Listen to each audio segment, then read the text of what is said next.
အားလုံးပဲမင်္ဂလာပါဇေယျတွေပဲနှစ်ပွင့်မှာနှစ်ပွင့်လာဖြစ်ပါတယ်နှစ်ပွင့်တို့ရဲ့ကတကနာတွေဆက်ပြီးလေ့လာနေတဲ့ဂျပန်စာသင်ခန်းစာဗီဒီယိုလေးကိုဆက်လိုက်ကြရအောင်နော်အခုတော့ဘယ်လိုရောက်သွားပြီလဲဆိုရင်တန်ပြင်းတန်နဲ့တဝက်တန်ပြင်းတန်စုကိုရောက်သွားပါပြီတော့ဒီဇာတ်ခွက်လေးကိုကြည့်ပါမယ်ကြည့်ပြီးတော့နားထောင်ကြရအောင်ပါが、ぎ、ぐ、げ、ご、ざ、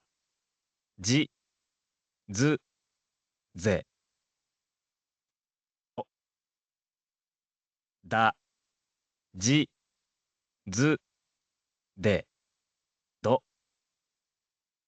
ば、び、ぶ、べ、ぼ、ぱ、ぴ、ぷ、ぺ、ぽ。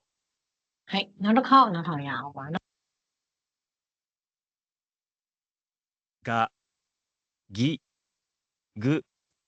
げ、ご、ざ、じ、ず、ぜ、ぞ、だ、じ、ず、で、ど、ば、び、ぶ、べ、ぼ、ぱ、ぴ、ぷ、ぺ、ぽ。ဟုတ်ပါပြီဒါဆိုနှစ်ပွင့်တို့တွေတန်ပြင်းတန်လေးကိုရေးရအောင်ပါနော်တန်ပြင်းတန်လေးတွေကိုရေးကြလို့ရှိရင်စလုံးလေးပေါ်မှာဘာလေးတင်ပေးရလဲတန်တန်တင်ပြီးရပါတယ်နော်တန်တန်လေးတင်ပြီးတော့တို့တွေရေးကြပါမယ်အရင်ဆုံးဂဂီဂုခေကိုဘယ်လိုင်းကိုအတန်ပြင်းထားတာလဲအဲ့ဒါကြီးခခီခုခေခိုကိုအတန်ပြင်းထားတာဖြစ်ပါတယ်ဒါကြောင့်မို့လို့အဲ့ဒါလေးဒီခခီခုခေခိုဆိုတာလေးကိုအရင်ရေးရမယ်ပေါ့နော်အရင်ဆုံးဂဒီခကိုအတန်ပြင်းထားတာဖြစ်ပါတယ်ဒါကြောင့်မို့လို့ခအရင်ပါတယ်ဒီနားထိတ်ကခဖြစ်ပါတယ်အဲ့ဒါလေးကိုမှတန်းတန်းတင်လိုက်ပါတယ်ဂဖြစ်သွားပါပြီနော်ခတန်းတန်းတင်ပါတယ်ဂကြည့်ပါ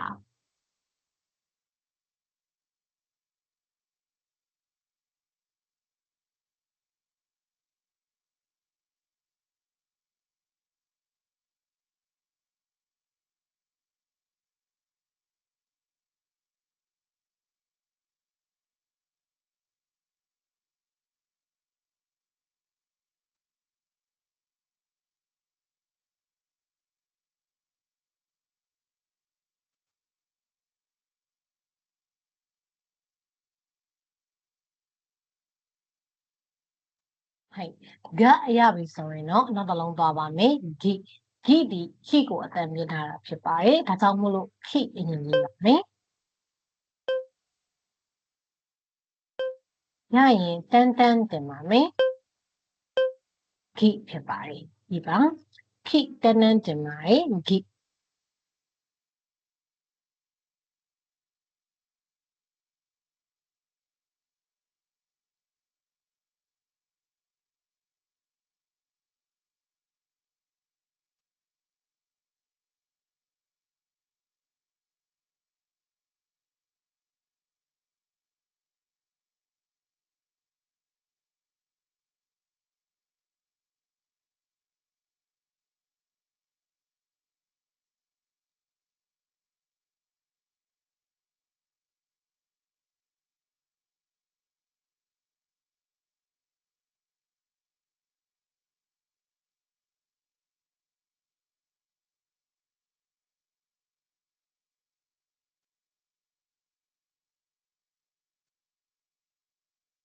ဆက်သွားပါမယ်ဂု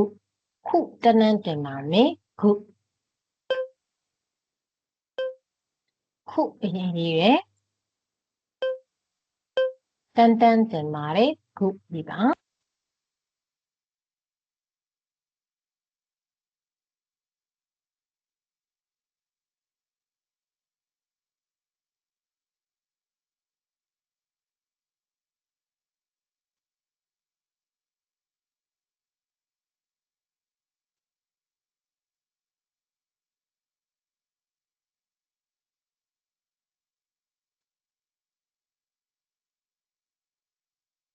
ဆက်ပါမယ်နော်ခေတန်းတန်းတင်ပါမယ်ခေအရင်ဆုံးခေရေးပါတယ်တန်းတန်းတင်ပါမယ်ခေဖြစ်ပါတယ်နော်ရေးပါ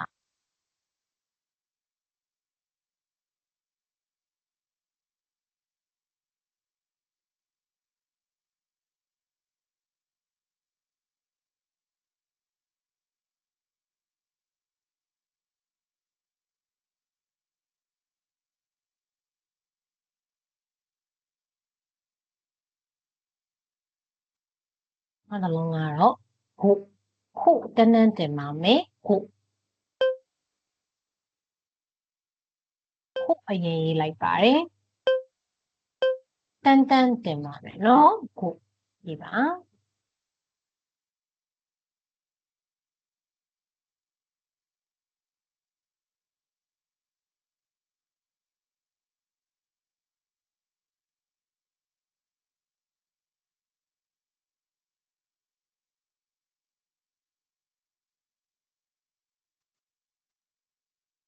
ဆက်ပါမယ်ဇာဂျီဇုဇေဇုအဲ့ဒါလေးရေးကြမယ်နော်ဒါလေးဇေယျကွက်လေးကိုပြင်ကြည့်လိုက်ပါဒုတိယ line လေးဖြစ်တဲ့ဇာဂျီဇုဇေဇုအဲ့ဒါဒီဘယ် line ကိုအတန်ပြင်ထားတာလဲစဉ်းစားကြည့်ပါဦးဇာရှိဇုဇေဇုကိုအတန်ပြင်ထားတာဖြစ်ပါတယ်ဒါဆိုရင်ရပါပြီရေးရအောင်ပါအရင်ဆုံးဇာဒီစကိုအတန်ပြင်ထားတာဖြစ်ပါတယ်ဒါကြောင့်မို့လို့စအရင်ရေးပါမယ်တန်းတန်းတင်ပါမယ်ဇဖြစ်ပါတယ်ကြည်ပါစတန်းတန်းတင်မယ်ဇ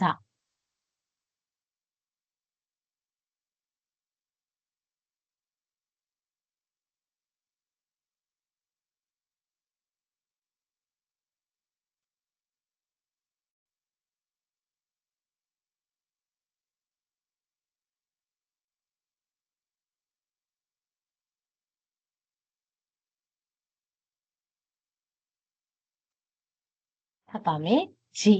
ရှိတန်းတန်းတင်ပါမယ်ဂျီရှိဖြစ်ပါတယ်တန်းတန်းတင်ပါတယ်ရှိကိုရေးတဲ့အခါမှာဒေါင်လိုက်မြင်လေးတစ်ချောင်းရှိတယ်လို့သဘောထားပါဒေါင်လိုက်လေးမြင်နေရမှာဖြစ်ပါတယ်နော်ဒီပါ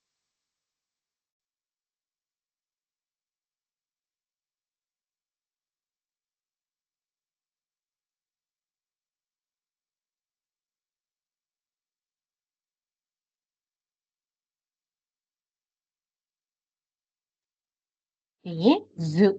စုတန်းတန်းတင်ပါမယ်စ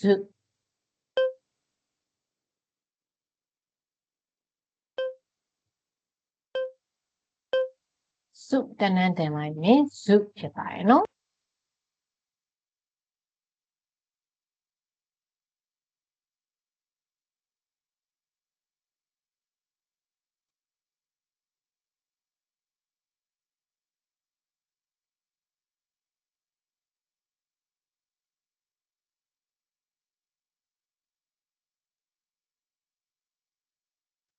ရရင်တော့စစ်တန်းတန်းတင်ပါမယ်စစ်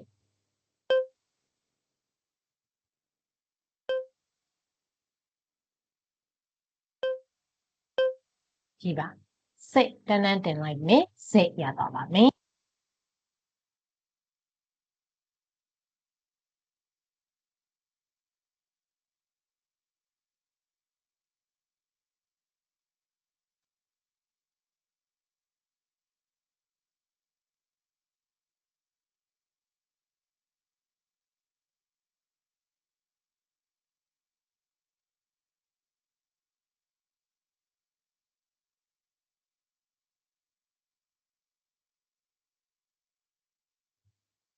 ဆက်ပါပါမယ်စုတန်းတန်းတင်ပါမယ်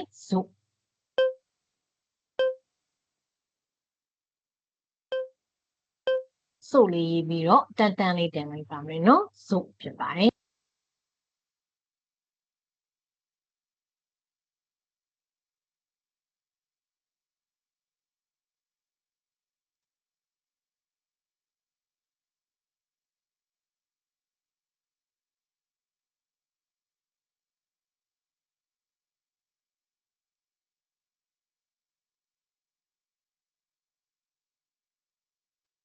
ဒါဆိုရင်တော့ရပါပြီကြည့်ရအောင်ပါနောက်တစ်လိုင်းကတော့ဘာရေးကြမလဲဓာဂျီဇုဒေဒိုအဲ့ဒါလေးကိုရေးပါမယ်ဓာဂျီဇုဒေဒိုဒီဘယ်လိုင်းကိုအတန်ပြင်းထားတာလဲ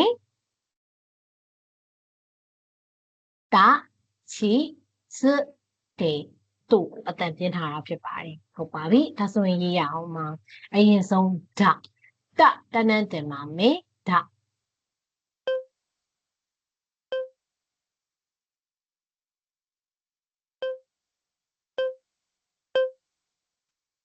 တလေးကိုတန်းတန်းလေးတင် sorry ပါတလေးကိုတန်းတန်းလေးတင်ပေးလိုက်ရင်ဓာအရသွားပါမယ်ရေးရအောင်နော်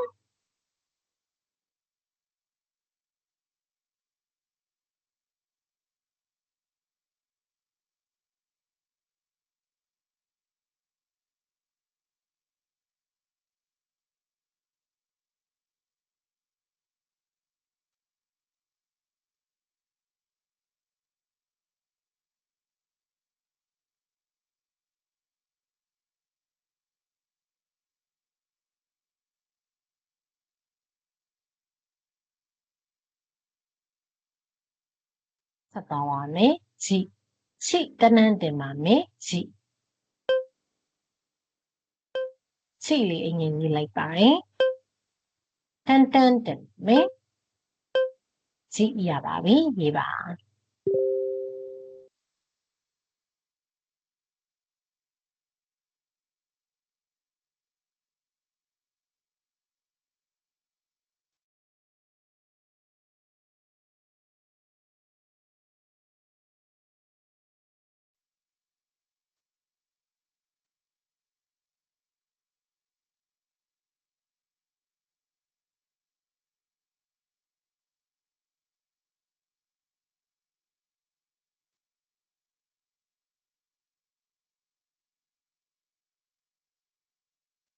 ဆက်သွားပါမယ်ဇုစွတန်းတန်းတင်ပါမယ်ဇုစွတန်းတန်းတင်လိုက်ပါဇုထိပါမယ်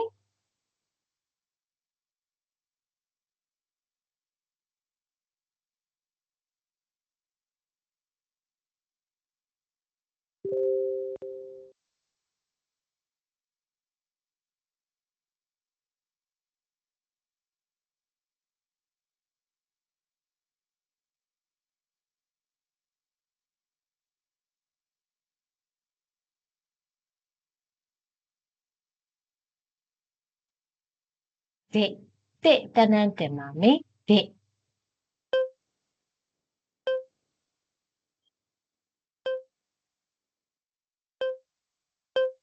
ရမယ်နော်တဲ့ကိုတန်းတန်းလေးတင်လိုက်ပါတဲ့ရေးပါ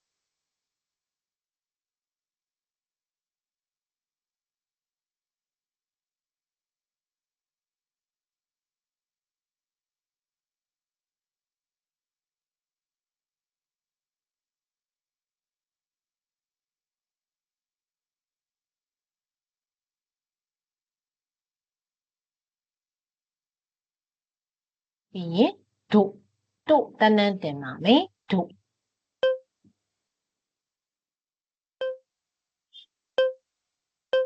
ကိုတန်းတန်းလေးတင်ပေးပါနော်တို့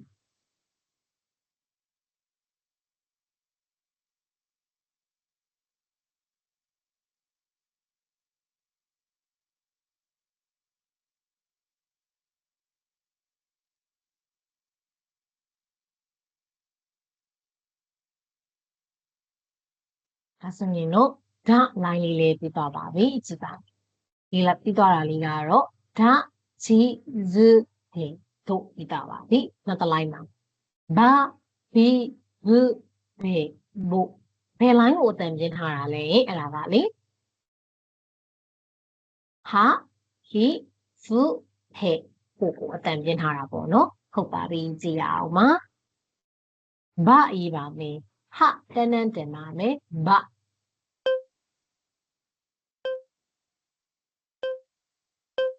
ကြည့်ပါဟာတန်းတန်းတင်လိုက်ပါဘာရပါတယ်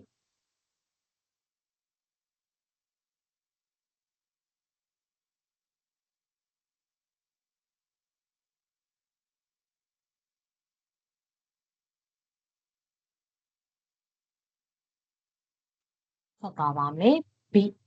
ဟိကဏ္ဍတင်ပါမယ်ဘိ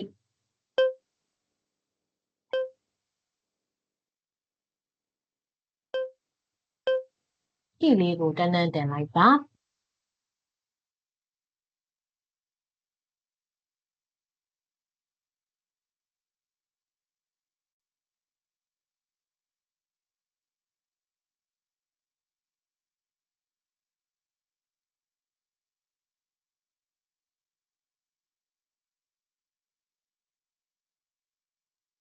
ဆက်သွားရအောင်မဘုဖုကဏ္ဍတင်ပါမယ်ဘု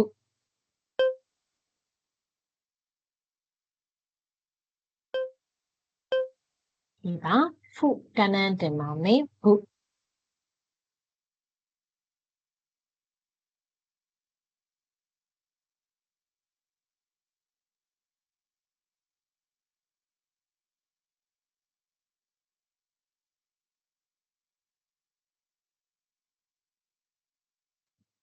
はいဆက်ပါမယ်ဘိ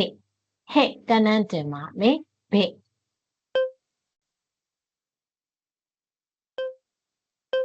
ဒီမယ်နော်ဟဲ့ကဏ္ဍတင်ပါဘိ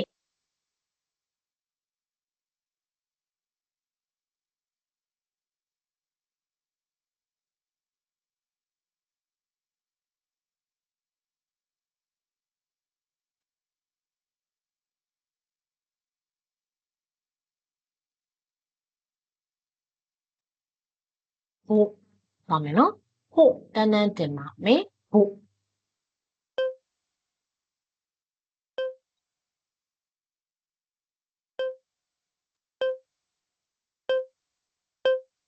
ရအောင်မဟုတ်ကဏ္ဍလေးတင်လိုက်ဟုတ်ရပါပါမယ်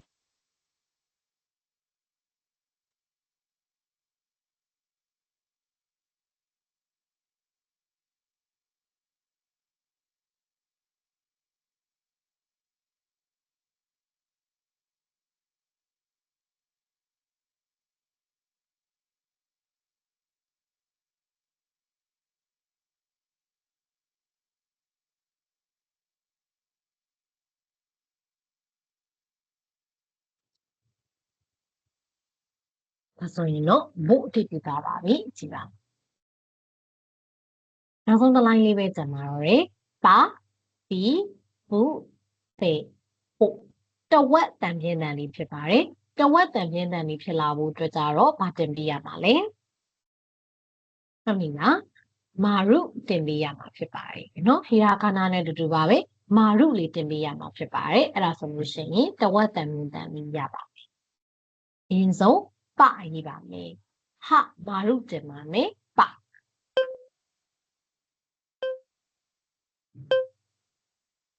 နော်ဟလေးကိုမာရုလေးတင်လိုက်ကြရအောင်မ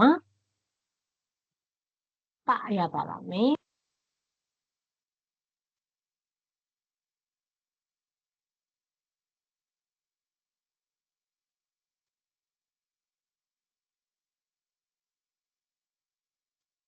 ဟုတ်ပါမယ်ပိဟိမာရုတင်ပါမယ်ပိ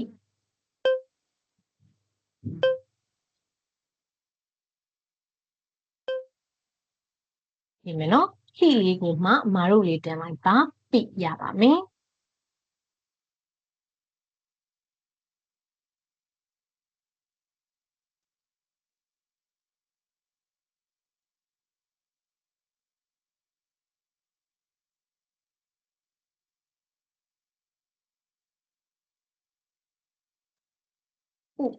ဖုမာရုတင်ပါမယ်ဖု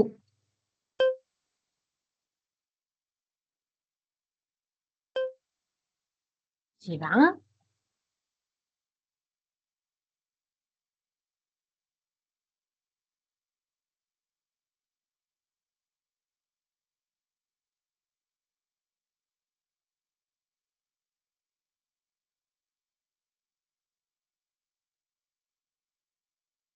次はペ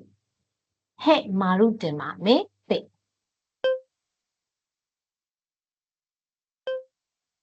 いい吧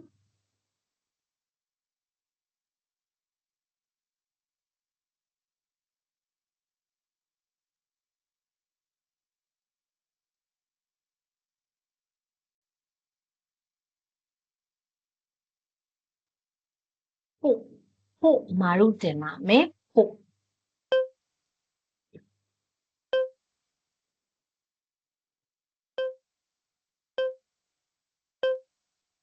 ဒီပါဖို့です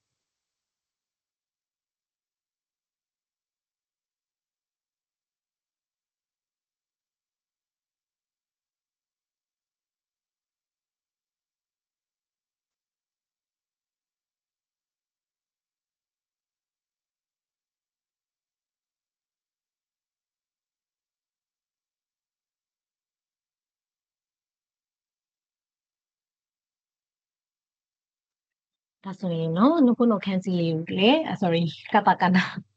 အခြေခံတော့ကန်းစီလို့ဆိုရတယ်ဒီကတာကနာလေးပေါ့နော်ဒီဗီဒီယိုလေးထဲမှာတော့တန်ပြင်းတန်နဲ့တဝက်တန်ပြင်းတန်လေးတွေကိုရေးလိုက်တာဖြစ်ပါတယ်ဆိုတော့အားလုံးပဲသင်ပြကြမယ်လို့လည်းမျှော်လင့်ပါတယ်ဒီမို့လို့နောက်သင်ခန်းစာဗီဒီယိုမှာပြန်တွေ့ကြပါမယ်နော်